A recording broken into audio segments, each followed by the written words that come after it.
It has been a little while since I last switched off a studio microphone. It was in fact 1992 when I decided that I'd worked hard enough and long enough and that my voice was deteriorating to an extent where I felt that enough was enough.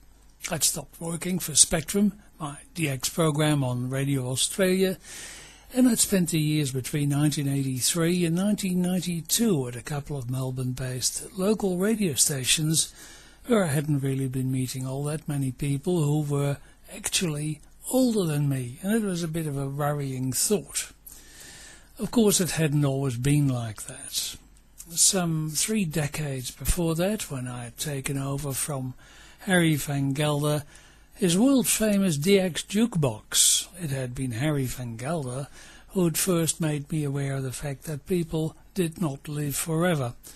It made good sense, also from a journalist's point of view, to make sure that we recorded the voices of some of these people before the inevitable ensured that we would no longer be able to do so. And by way of illustration, Harry grabbed a tape already on his desk that he handed to me. I looked at its contents and found that this tape mainly held obituaries and necrologies of some recently departed famous people, complete with introductions by other, sometimes even more famous ones. And as Harry began jotting down a list of names of people that he thought might like to be interviewed before too much longer, I noticed that Harry van Gelder's name was also on the tape's list of contents.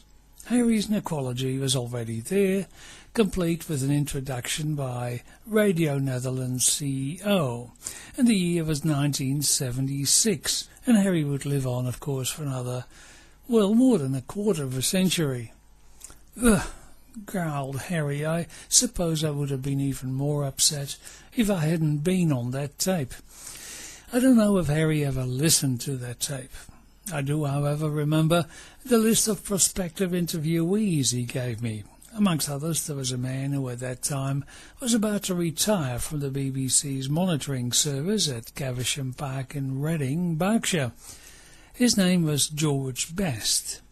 Another name coming to mind was that of legendary and long-retired BBC radio engineer Henry Hatch, who had joined the BBC in 1921, even before it became the British Broadcasting Corporation in 1922, and who at age 81 continued to supply Reg Kennedy and Frank Hennick of BBC World Radio Club fame with technical information.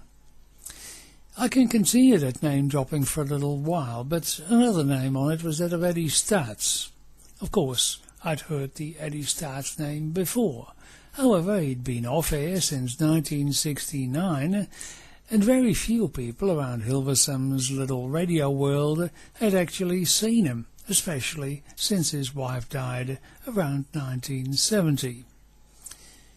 I got my first glimpse of Eddie Staats during Harry van Gelder's retirement reception at Radio Netherland Studios. I used the opportunity to speak to Eddie, who told me to make an appointment with his secretary. I wasted no time and arranged for him to come to the studio at 2 p.m. the very next day.